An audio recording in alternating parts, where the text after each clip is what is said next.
முட்டைகோஸ் அடை எப்படி பண்ணுறதுன்னு பார்க்கலாம். இந்த முட்டைகோஸ் அடை பண்ண நான் இன்றைக்கி பச்சரிசி எடுத்திருக்கேன். நம்ம எந்த அளவு எந்த டம்ளரில் எதில் நம்ம அளந்து பச்சரிசி எடுக்கிறோமோ அதோடையே நம்ம வந்து பருப்பும் எடுத்துக்கணும். ஸோ நான் இன்றைக்கி இந்த டம்ளர் எடுத்திருக்கேன். 1.5 கிளாஸ் பச்சரிசி நான் வந்து எடுத்திருக்கேன்.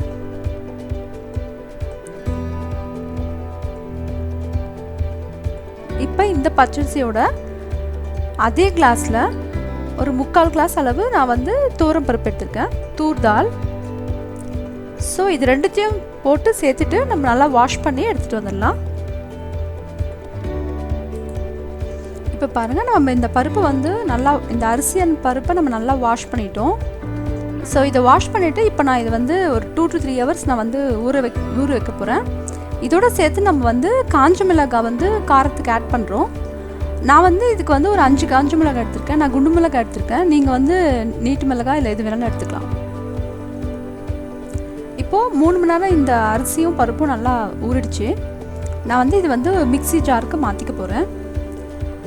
இதோடு சேர்த்து நம்ம இஞ்சி ஒரு துண்டு ஆட் பண்ண போகிறோம். பாருங்கள், காஞ்ச மிளகாலாம் நல்லா வந்து தண்ணியில் ஊறிடுச்சு. இப்போது இந்த அரிசி பருப்பெல்லாம் எடுத்து நம்ம இந்த ஜாரில் சேர்த்துக்கலாம்.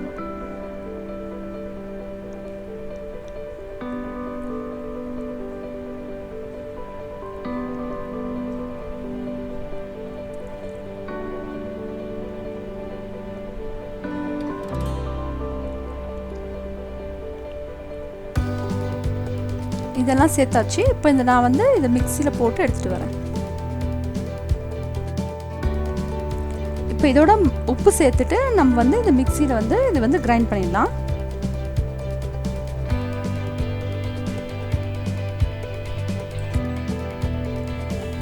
இப்போ பாருங்கள், நம்ம வந்து இதை மிக்சரில் போட்டு நல்லா அரைச்சாச்சு.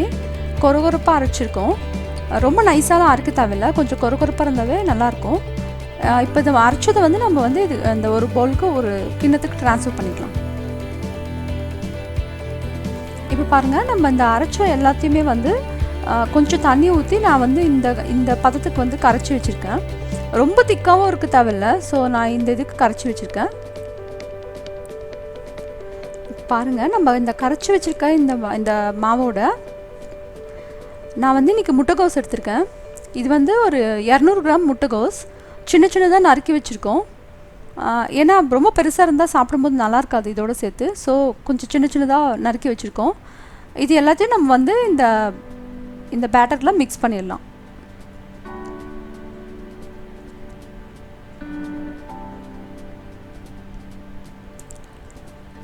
இதோடு சேர்த்து நம்ம கொஞ்சம் கருவேப்பிலையிலையும் கொஞ்சம் கொத்தமல்லியும் சேர்த்து ஆட் பண்ணிக்கலாம். இது எல்லாத்தையும் நல்லா கலந்து விடலாம். இது ஒரு 1/2 hour to 1 hour நல்லா அப்படியே விட்டுட்டிங்கன்னா நல்லா ஊறி டேஸ்டியாக இருக்கும். நம்ம நெக்ஸ்ட்டு பண்ணும்போது டேஸ்ட்டாக வரும். ஸோ நான் இப்போ இதை நல்லா கலக்கிட்டு நான் ஒரு 1/2 hour to 1 hour நல்லா நான் க்ளோஸ் பண்ணி வச்சுட்டு போகிறேன்.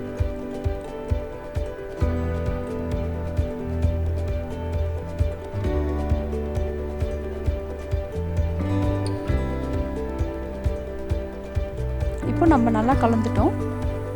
இதை மூடி போட்டு வச்சிடலாம்.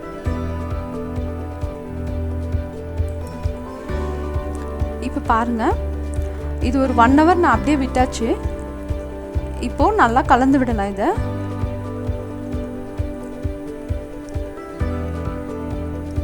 இது நல்லா கலந்து விட்டுட்டு நம்ம அடை பண்ண ஆரம்பிச்சிடலாம்.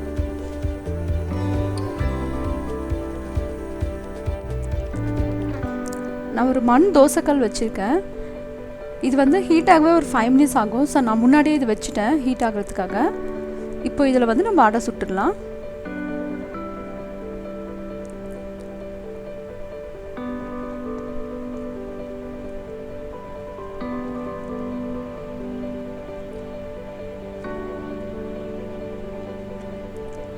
இதில் கொஞ்சம் நேரம் ஆகும் குக்காக. இது டக்குன்னுலாம் குக் ஆகாது இந்த மண் தோசைக்கல்ல. ஒரு ஸ்பூன் நான் நெய் சேர்த்துக்கிறேன். நீங்கள் எண்ணெயும் சேர்த்துக்கலாம்.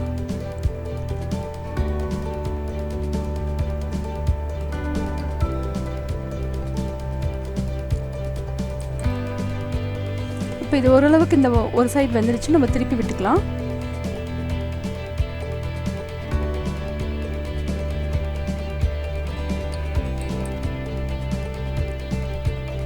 பாருங்கள் செவந்துடுச்சு நல்லா பொன்னிறமாக. நம்ம இப்போ எடுத்துடலாம். பாருங்கள் அந்த கோஸ் அடை எப்படி வந்திருக்குன்னு சொல்லிட்டு. இன்றைக்கி வந்து நான் வந்து தேங்காய் சட்னி அண்ட் தக்காளி சட்னி வச்சுருக்கேன். இதோட நீங்கள் வந்து உங்களுக்கு தேங்காய் சட்னி பிடிச்சா தேங்காய் சட்னி பண்ணிக்கலாம், இல்லை எந்த சட்னி வேணாலும் சைட் டிஷ்ஷாக வச்சுக்கலாம். நம்ம வந்து கோஸ் அப்படியே நார்மலாக கொடுக்கும்போது குழந்தைங்கள்லாம் சாப்பிட மாட்டாங்க, பெரியவங்களே அதை சாப்பிட மாட்டாங்க.